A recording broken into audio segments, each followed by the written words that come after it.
Welcome back to the channel, guys. It's the Mosin Dude here. Today we're going to be taking a look at how to purchase a firearm online.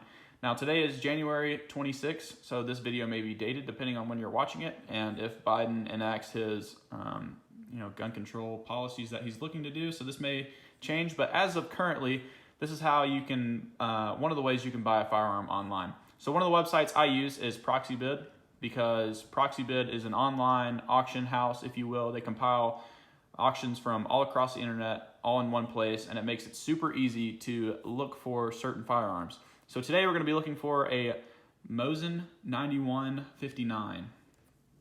Now I looked earlier and I found the one that I want, and the name that it was under M9159. So we're looking at this one here. You can see this is the rifle itself. The pictures from this auction are pretty poor. They're typically a little better.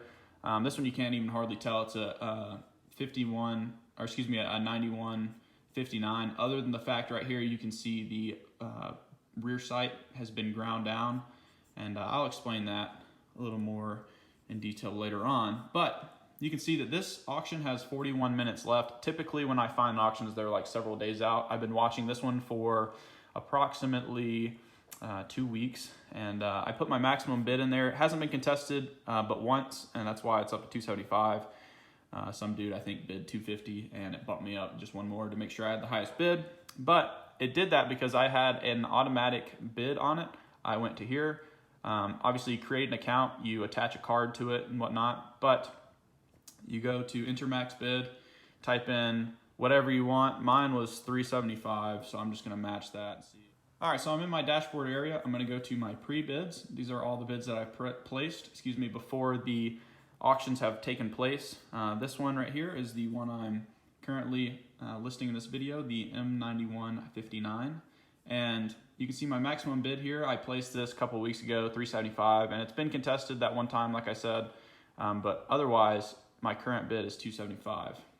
So we'll click on this, go to this rifle here, and you can see the bid has 38 minutes left now, and the current bid is 275. So a lot of these, the way they work is you can see the internet premium here. Whatever you end up winning your bid at, the internet premium is calculated off of that, and that's what you pay on top of the rifle, plus getting it shipped and dealt with your dealer, so whatever your dealer charges for all that stuff. So that's one thing to take into account. This 275 is realistically going to be about 375 when it's all said and done, if it doesn't get bid up anymore. So yeah, as you can see here, it has 37 minutes left, and the rifle is at 275 like it just was in my pre-bid area. One thing to note, actually two things. First is my maximum bid was 375, as I mentioned. That is not going to be the price I pay for the rifle. That is more of a stopgap bid, if you will. So if somebody bids me up to 350, I'll automatically bid 375. It's like a bot, basically, and you're telling it, hey, this is the highest I want to go to.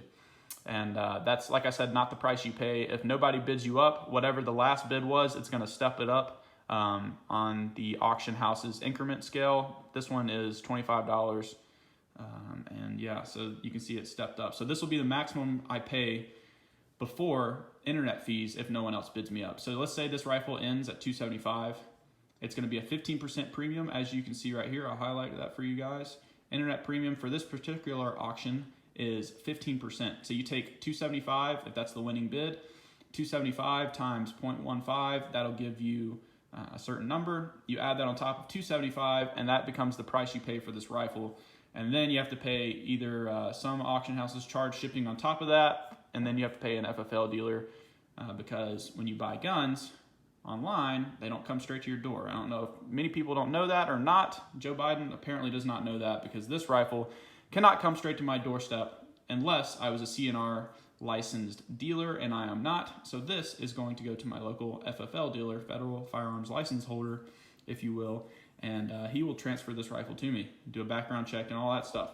So just to give a little side note here, Joe Biden's gun control, parts of it do absolutely nothing to help curb gun violence. Buying guns online cannot be shipped to anyone's house that is not a dealer. Therefore, it has to go to a dealer, and a background check must be acquired. So that part of his gun control policy is flawed, if you will.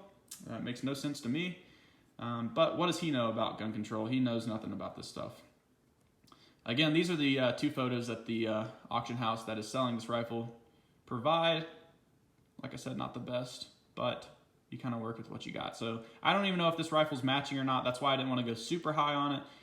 These guns can go anywhere from 350 to 500, depending on the condition. I've seen them go for 550 before, but this one I'm just comfortable with 375, I think was my max bid, yeah. So let's watch until the end and see what happens.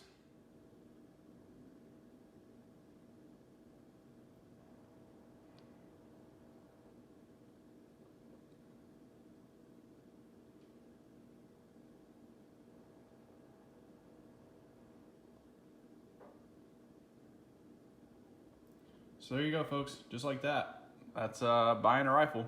So now my card is automatically charged, the 275 and the 15% premium on top of that. And now I just have to work out the conditions with this getting shipped to my FFL. So stay tuned for that. We're gonna go pick that up.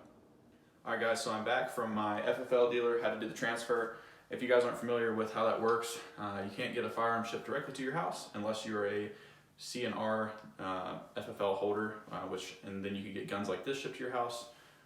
Basically only guns that are CNR eligible, which is outlined in some document that ATF published. But regardless, as you can see, here it is, Mosin 9159 carbine. Honestly, I am very impressed with this rifle and what I paid for it. I ended up paying $450 all said and done after taxes, insurance, and shipping, which they kind of screwed me on. They charged like $116 to ship and insure this. But you know, it is what it is. I still came in under what I wanted to. I was shooting for 500 all said and done. So I did pretty well with that. So as you can see, this thing is pretty pristine. I'll roll in some close-ups so you can see all the metal in itself. But man, this thing is nice for what it is. And I just love Mosins. That's why I'm the Mosin dude. And I'm gonna keep collecting these bad boys. But yeah, that's basically how you buy a firearm on online auction. If you guys have any questions on how to do it, drop those down in the comment section below. But yeah, stay tuned. I'm gonna make a video on this in a few short weeks, going a little more in depth, having some bit of a history lesson, if you will, on this rifle. And yeah, we'll just do some shooting with it and stuff like that. So if you guys have anything you want me to shoot with this, let me know. I'll try to get it for that video. Drop those down in the comment section below, and I'll shoot it gladly because I enjoy shooting these old war horses. With that being said, guys, appreciate you watching my videos and giving me feedback. It's been the Mosin dude. Always remember where you came from and stay humble. We'll see you in the next video.